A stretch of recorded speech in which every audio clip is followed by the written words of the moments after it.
మీరున్నారు, నేనున్నాను, అందరం కలిసి బెల్లం గాని ఉప్పు గాని ఏదైనా పత్తి పండగ చంద్రన కానుక బ్యాగుతో సహా ఇచ్చేవాళ్ళు. ఇవాళ ఏదన్నా ఏది పరిస్థితి ఇది ఏంటిది? ఏం బాగుందన్న చెప్పు ఏం బాగుంది చెప్పండి. మీకు కూడా తెలుసు కాబట్టి నేను చెప్పడం కాదు, మీకు కూడా తెలుసు మనసులో ఉంది కానీ మీరు బయట పెట్టిన నేను బయట పెడతాను అంతే తేడా. పథకాలు ఇస్తామని చెప్తున్నారు కదా, ఏం పథకాలు ఇచ్చారన్నా? ఏం పథకాలు ఇచ్చారు చెప్పు.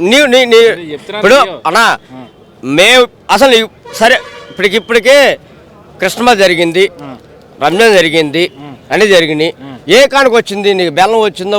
ఇంతకుముందు మాదే పసుపు జెండా వేసుకొని కవర్తో పాటు ఇంటింటికి వచ్చింది. ఇప్పుడు వచ్చిందా? బ్యాగులు వేసుకోవటం, క్రికెట్ ఆడుకోవటం. ఏందా చిన్నపిల్లలు ఆడుకునేది? నువ్వు ఆడతావు ఇప్పుడు చిన్నపిల్లవా? నాకు అదేం అభ్యాసం లేదు. లైవ్ పెట్టుకో, ఇక ఢిల్లీకి తీసుకెళ్ళి నాకు అభ్యాసం లేదు. నేను మాట్లాడి నిజాలు మాట్లాడతా. ఇప్పుడు నువ్వు ఆటలాడే వయసు ఇది అంటే ఏంటి? చిన్నపిల్లలు బ్యాగులు ఆ బ్యాగ్ అసలు ఉంటుంది బ్యాగ్ అసలు మనం బ్యాగులు ఇస్తున్నారు, స్క్రూ ఇస్తున్నాడు, ఏదో బూట్లు ఇస్తున్నారు. అసలు నా బ్యాగ్ని మొన్న 500 పెట్టి కొడితే ఆ బ్యాగ్ అది తెగిపోయి పక్కన ఆ బ్యాగ్ వాడుకున్నాడు. ఏంది ఆ బ్యాగులు అంటే? స్కూల్ పిల్లలు రాబడేగా. ఎందుకు ఇవన్నీ అనవసరం? ఇవన్నీ పేదలకి ఇబ్బంది పడే మాటలు ఎప్పుడు చెప్పకూడదు. ఈ పథకాలు నువ్వు చేయగలిగే గుణం ఉంటే చేయాలి, లేకపోతే ఇది ఇస్తాను చెప్పాలి. మరి పేదవాడి ప్రభుత్వం అంటున్నాడు కదా జగన్మోహన్ రెడ్డి మాట్లాడు. ఏదన్నా బైబిల్ వాళ్ళ అమ్మ బైబిల్ పడుకుని తిరిగినప్పుడు ఇంకో వాస్తవంగా వాళ్ళ నాన్న ఒక విధంగా నెంబర్ 1 మేము కాదంట్లా రాంగా లెక్కంగానే ఉన్నాడు. రుణమాఫీ అన్నాడు. మగోడు కాదు. ఎందుకని అంతే. ఏం చేసాడు చెప్పు? మగాడంటే ఏంటి నీ దృష్టిలో? అవును, ఇప్పుడు వచ్చాడు రుణమాఫీ అన్నాడు. కానీ మేమేంది 10 రూపాయలు సంపాదించుకునే వాళ్ళం. ఇంకా కాదు 7 రెడ్ల వాళ్ళు కొద్దిగా బంగారు పెట్టుకున్నాం, బాగా పడ్డాడు. మాకేం అవసరం, మేము ఎప్పుడైనా ఓటే. కానీ ఇది జగన్మోహన్ రెడ్డి చేసేది ఏంటంటే సన్న బియ్యం సామాన్య బియ్యం అని చెప్పాడు. ఏమి వచ్చిందా చెప్పు? సన్న లలిత బ్రాండ్ వస్తుందా నాకు చెప్పండి? లలిత బ్రాండ్ వస్తుందా మామూలుగా సన్నగా లాగు వస్తుంది చెప్పండి? మేము ఏమండి ఇగో ఈ ఆంధ్ర రాష్ట్రంలో ఎవరైనా ఆ బియ్యం తిన్నారని నాకు ఒక్క మాట నేను వండుకో తినని చెప్పమంటే నేను చెప్తావా? మరి ఎందుకు తీసుకుంటున్నారు? ఎందుకు తీసుకున్నా? నీకు సీక్రెట్గా అమ్ముకుంటున్నారు తెలుసా 10 రూపాయలకి? ఎందుకు? సన్నగా సమానం లలిత బ్రాండ్ అంటున్నారు. ఏదో బ్రాండ్ ఇది?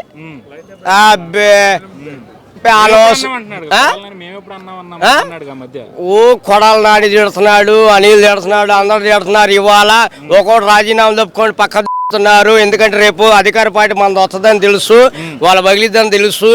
ఎన్ని మాట్లాడినా మీ బూతులు మాటలు మీరు ఎన్ని అనుకున్నా మాకేం తెలుసు. ఇంటానే టీవీలో యూట్యూబ్లో అన్ని చూస్తానే ఉన్నాం. వీళ్ళు వాగింది అంటర్గాళ్ళు పరిగెత్తారు. మాది పసుపు. నువ్వు తాగే బ్రాండ్, వాళ్ళు అమ్మే బ్రాండ్ ఎక్కడికి ఏ కలర్ వస్తుందండి? మనం అనుకుందాం 3 రంగులు వస్తుందా? మన మందు తాగే ముందు కూడా 3 కలర్ వస్తుందా? ఒకటే కలర్ వస్తుంది చెప్పండి? అది కదా. మేము తుడుక్కునే సొక్కా, మేము తుడుక్కునే పైన వేసిన క్లాత్, మేము ముందు కూడా అదే కలర్ వస్తుంది, ఎల్లో కలరు. అభిమానం. అభిమానం ఏంటంటే ఎన్టీఆర్ కార్డు ఉంది మాకు. అభిమానం అంటే అభిమానం. లేజెండ్, మేము లేజెండ్లు. మేము రోజా తీసేయండి ఏమంటే రోజు ఎవరు అసలుకి? రోజా సినీ ఫీల్డ్ చేసుకుంది. ఇవాళ ఏదో పాటించేవని నువ్వు ఏదో ఇష్టాచారం మాట్లాడతానికి లేదు. నీకు సినీ ఫీల్డ్లో నీకు పరిచయం ఉంది. నువ్వు రాజకీయాల్లో నీకు పార్టీ ఇప్పుడు నా పార్టీ ఇస్తావు, పార్టీ బట్టి నువ్వు మాట్లాడకూడదుగా. రేపొద్దున నువ్వు పార్టీ లేకపోతే నీ భవిష్యత్తు ఏంటి? నీ భవిష్యత్తు ఏంటి? సినీ ఫీల్డ్ చేసుకోవాలి. అప్పుడు ఎవరోగా ఇప్పుడు బాలయ్య బాబు, జూనియర్ ఎన్టీఆర్ వీళ్ళు ఇస్తారా అవకాశం? మా వాళ్ళని తిట్టావు, వాళ్ళకి కూడా ఉంటుంది కడుపులో మాట్లాడదుగా. నువ్వు తిట్టావు, ఆడాడు. రామ్ గోపాల్ వర్మ ఇస్తాడేమో ఛాన్స్. అప్పుడు రామ్ గోపాల్ వర్మ ఆయన మనలాగా మనిషి. ఆయన ఎవడు మాట్లాడు? ఇప్పుడే జగన్ సినిమా చేస్తున్నాడు, ఇప్పుడు చేస్తాడు. చంద్రబాబు చేస్తాడు. ఆయన ఒక మోడల్. ఒకడు మాట ఏంటో సీతయ్యాడ. సీత ఎవరు? సీత ఎవరు? రామ్ గోపాలవరం కూడా సీతయే, ఆ. ఇదో సీత అదో సీత 1 2 ఇద్దరు ఒకటే ఒకటే ఏముండదు. తీసిన మనం జరిగే విషయాలకి ఒక పేదవాడు పనులు లేక లాక్డౌన్లో మాస్కులు కట్టుకొని ఇన్ని చేసినా ఎంతో ఇబ్బంది పడ్డాం. ఇసుక అవకతవకాలు తోముకున్నారు. నైట్ పూట తీసుకెళ్ళి ఇక 5,000 6,000 ఇల్లు. సీనరాజు కట్టే 300 నా ఇల్లు కట్టినప్పుడు. ఇవాళ ఎంత కడతావు? 30 40 50. ఏం డబ్బా? ఏం చేస్తున్నా? మీ డబ్బు అంతా దాచుకుంటున్నారా? డబ్బు లేకపోతే రాండి, అడగండి, ఇస్తాం. తల ఒక 500 మనిషికి వచ్చి ఇంటికి వచ్చి 1 రూపాయి ఇస్తే నీ కొన్ని కోట్లు అవుతుంది నీకు. అవ్వా రూపాయి చాలు, 1 రూపాయి చాలు నీకు. ఒక ఇంటింటికి 1 రూపాయి వస్తే కొన్ని వేల కోట్లు వస్తుంది నీకు. నాకేం చేయొద్దు, ఆడికెళ్ళి పక్కన దేశానికి కూడా పోవచ్చు, అడుక్కోవద్దు, ఏం వద్దు. 1 రూపాయి ఇస్తే 1 రూపాయి బిళ్ళ ప్లేట్లు ఎత్తే కొన్ని వేల కోట్లు అవుతుంది నీకు. అంతేగా? ఏంది నువ్వు దొంగతనం చేస్తావేంది? దొంగలు మీరు నైట్ పూట మీరు ఇసుక దోవాల్సిన పని ఏంది? సీనరైజ్ అన్నావు, 10,000 అన్న 25. ఏంది ఇసుక ఎంత అలా అన్నారు? బాగానే ఉంది, ఓకే ఓకే రైట్. దీని వరకు ఒక రెక్క. మీరు దోకోండి, ఎంత కుప్పలు వేసుకున్నారు మీరు. సెక్యూరిటీకి ఎందుకు అమ్ముకుంటున్నారు? నైట్ ఎందుకు చూస్తున్నారు? ఇట్లాంటి ఆర్డర్ బట్టి వీళ్ళు పట్టుకుంటారు. ఇప్పుడు అడిగితే స్టేషన్లో తీస్తున్నారు. చేతులు కూడా వెళ్ళిపోయింది, కుట్లు కూడా చూసుకో. కొట్టారు మామూలుగా కాదు, కింద నుండి పైకి బయలిపోయింది. పోలీసు వాళ్ళ జీతాలు వాళ్ళే ఉన్నారు. జీతాలు మాకేయట్లేదు బాబో అని దండాలు పెడుతున్నారు. 2 నెలలకు 3 నెలలకు వేస్తాను అంటున్నారు జీతాలు. వాళ్ళే ఉన్నారు పోలీసు వాళ్ళు.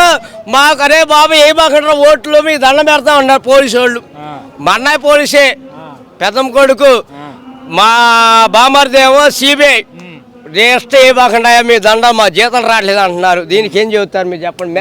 ప్రెస్ వాళ్ళు మీరు అందరికీ ఇటు వెళ్ళినా జగన్మోహన్ రెడ్డికి వెళ్తారు, మా దగ్గరికి వస్తారు, అందరి దగ్గరికి వెళ్తారు. మీ వల్ల మాకు ఇబ్బంది లేదు. ఎందుకంటే ఎవరు బాధలు ఎవరు అంటే ప్రజలు చెప్పడం కోసం మీరు ఉన్నారు. ప్రజల మనుషులు మీరు ప్రజల మనుషులు. జరిగే సమస్యను బట్టి మీరు చెబుతారు. కానీ ఉన్న ఓపిక ఉన్నది మీరు తినడానికి వాసన చెప్పాలంటే లోటా బియ్యం లోటా షేర్ మాది. ఏం చెప్పండి సార్? అవును సార్, కోటా బియ్యం లోటా షేర్. సన్న బియ్యం లేవు, సమానంగా లేవు. రోడ్డు మీద కూడా పోసాను సార్. నేను ఎక్కిన ఫస్ట్ సంవత్సరంలో పోసేసా, రోడ్డు మీద పోసేసా. సన్న బియ్యం లేవు కండి, సన్నగా ఆటోలు దొరికితే కొంచెం సన్నగా అవుతాయి కండి. అవునండి, మరి నువ్వెందుకు మాటలు చెప్పావు? నువ్వెందుకు చెప్పే మాటలు? నేను సన్న బియ్యం నువ్వు చెప్పట్టాక నేను అవునండి. అందుకండి రాజీనామాలు చేసుకుని పోతున్నారు, భయం వేసి వెళ్ళిపోతున్నారు, అండర్గ్రౌండ్కి వెళ్ళిపోతారు. ఎవరు ఉండరు అండి ఇక్కడ. మా దమ్ముకు దాలరు. కాకపోతే మీరు పార్టీ ఆఫీసులు కొట్టారు, అక్కడ కరకట్టకి వెళ్ళారు, ఎన్నో చేశారు. మేము ఎందుకంటే మేము కొద్దిగా ఆలోచించింది మా నాయకుడి దగ్గర మీద మాట వస్తుందని మేము మాట్లాడాల. మేము కొట్టే దమ్ము అంటే వాళ్ళకున్న చేతులు మగలు ఇవ్వ, దేవుడు ఇచ్చిన మా 10 ఏళ్ళు ఇవ్వండి. వాళ్ళ కర్ర దొరికింది, మా కత్తులు దొరుకుతాయి. మేము కొట్టే దమ్ము మాకు లేదా? మరి కాకపోతే మేము అణిగిమణిగి ఉన్నాం. అణిగిమణిగి ఉండటం వల్ల మీరు ఎగిసిపడుతున్నారు. మేము కానీ తిరగబడితే యువకులు ఎట్లా తెలుసా? రెచ్చి రేలిపోయిద్ది. యువగలం అంటే ఏందనుకున్నా, రెచ్చి రేలిపోయిద్ది. కాకపోతే ఆగు ఆగు ఆగు అంటేనే మా నాయకులు మాకు కొంతమంది ఉంటారు. మాకు నాయకులు మా పల్లె ఇప్పుడు మా ఊర్లో మాకు నాయకులు ఉంటారు. ఆగరా మంద రావాలి లేదు ఇక లేదు అంటే మీకు తెలుసు. ఒకరు రాజీనామా వెళ్ళిపోతున్నారు. ఆర్కే ఉన్నాడండి ఇప్పుడు మనం కొందాం రాజీనామా చేశాడు లేదా?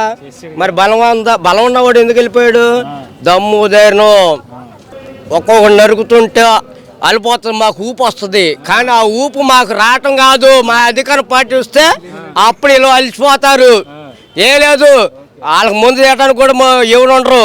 ఇదే ముందు వాళ్ళు దాక్కుంటే అయ్యా కోట తీసుకుని అడుక్కునే పొజిషన్ వచ్చే రకంగా ఉంటుంది మాకు.